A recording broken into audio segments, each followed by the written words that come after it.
Hey everyone, welcome back and happy Thursday. All right, guys, well, it's hard to believe that it's already Thursday, but we are back from the Bahamas, which means the trip is over and the work gets back to it, which is exactly what I wanted the entire time. Guys, if you missed our Watch What Crappens live recap for Vanderpump Rules today, then definitely go be a part of the replay crew. But as of right now, we have Howie Mandel, who is sharing that he, well, technically was not allowed to challenge Tom Sandoval in this interview, which is sort of a joke that he would even agree to that, considering he's Howie Mandel and that's Tom Sandoval. On top of that, Kristen Doute is confirming that Raquel was not the first person, neither was Miami, that Tom cheated with. He cheated with multiple people. And then from there, Tom is now speaking out on this intense finale leaked trailer, which I still don't believe that it was leaked, but we're going to get into all of it. So you guys know all the YouTube things to do. Smash the like button and everything in between. And with that, let's jump right in. It's time for all your binge-worthy pop culture news. Welcome to Up and Adam. Okay, guys, before I get into that, I just wanted to share this really quick. And this was from See You Next Monday with 2Ys on Instagram. Jax Taylor said that he was at the Bravo headquarters when Rachel's nail salon video came out, and he asked them why they aren't firing her yet. He also stated that they asked if he would have a talk with Sandoval on camera. I think that they're definitely, because if you think about it, just going based off of what we know, Brittany Cartwright went on Give Them Lala podcast. When she did, she mentioned that she will be back and she's coming for Sandoval next season, which is her way of accidentally revealing that her and Jax Taylor will most likely be back next season. And mind you, they were not actually fired from the show. They decided to leave because they wanted Jax Taylor to carry out his being a villain for the character role. And Jax was like, no, I'm not a villain anymore. I want to be a dad, a husband. And they were like, sorry, dude, that shit does not work for us. But thanks, Jax. I'm sure we'll see him very, very soon. Getting back to it, though, Howie Mandel is claiming that he made a deal or no deal, not to challenge Tom Sandoval on his podcast, which I find to be very interesting. Howie made an agreement not to challenge Tom Sandoval before he welcomed the Vanderpump Rules star to his podcast, Howie Mandel Does Stuff, last month.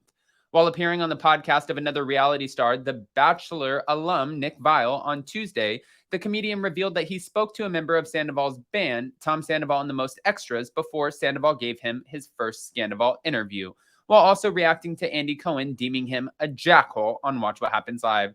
He said, I was a jackhole. I'm a jackhole on Watch What Happens Live. Andy Cohen said I'm a jackhole, and I think that's a positive thing. I like to have a title.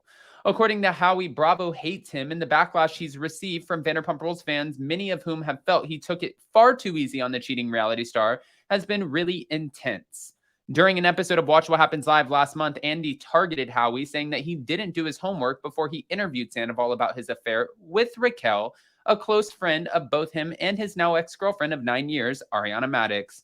Howie, you have to be careful before you take a side. Andy Cohen warned him and said Bravo fans are very passionate. But Howie did explain, my homework was talking to him, and I want to hear his story. I want to hear why it's so big. However, though, I understand that he wants to hear the story, but if you already went into this under the agreement that you don't get to ask certain questions, that's like kind of the same situation that I was put in with the Jen Shah interview. People wanted me to ask harder questions, and she was getting ready to go up against the,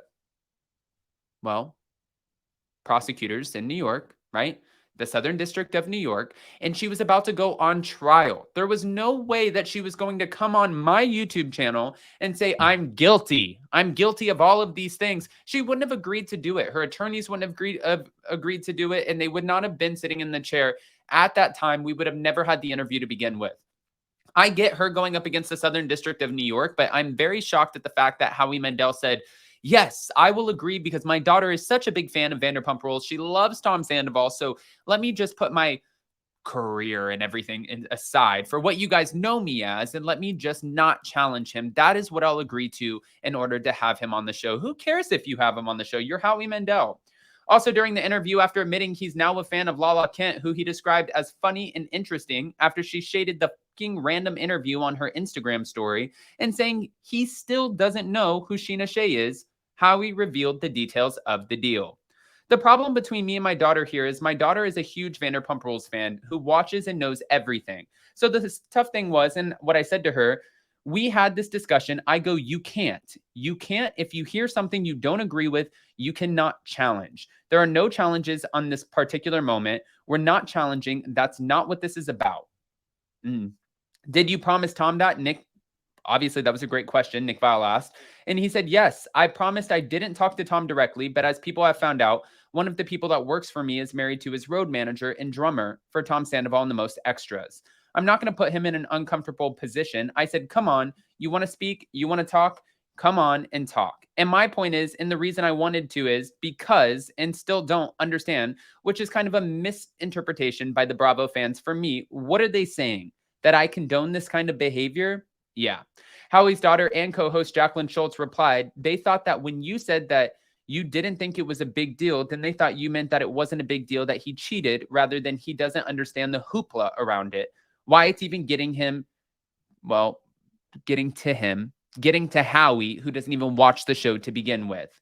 Agreeing with Jacqueline, Howie went on to say that he does not understand the ongoing coverage of Scandoval. When I watch CNN or I watch anything, why is this cheating scandal making and breaking outside of the Bravo universe? I don't understand being mad at me now, and I don't understand why it is as big as it is. Well, it's as big as it is because there was shit that went down, and we've been watching these people for 10 years. Howie Mandel. But it keeps going because Kristen Doute also entered the chat last night on Watch What Happens Live, and she is claiming that there have been multiple infidelities. Since the news of Raquel and Sandoval broke, I have heard of multiple things now coming out of the woodwork. Other instances of Tom cheating on Ariana. She clarified that she does not know any of the women personally, but she'll get down to the bottom of it. However, Doute alleged that when he and Tom Short specifically were doing appearances together, a friend of a friend hooked up with him. Now, Doute once dated Sandoval herself, and the duo were together from 2007 to 2013 with the cover band frontman kissing Ariana Madix during their relationship. Sandoval and Ariana Madix went on to date for nearly a decade, buying a $2 million home together in Los Angeles, and that's why even Kristen says to this day, it's a little bit different. Despite Ariana playing a part in her and Sandoval's breakup, Kristen Doute clarified to Andy Cohen that the bar owner's months-long affair with Raquel was not the same thing. Ariana didn't deserve it, not at all. I mean, at least she's saying that.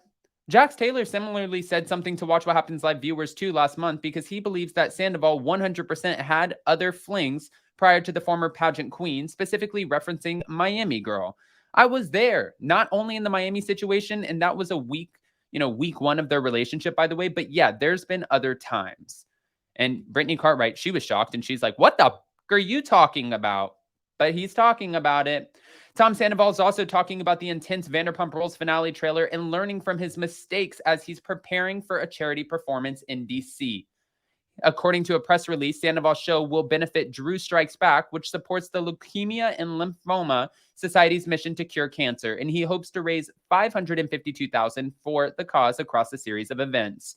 At the end of last month, just as he made a bracelet for a paparazzo in Los Angeles, Sandoval also made one for Drew Snapkowski, who inspired Drew Strikes Back.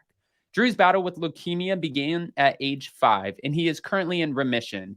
He has become an advocate for childhood cancer, volunteering and speaking at events per the press release, and Sandoval has become invested in the cause, doing what he can to ensure that as much money as possible is raised.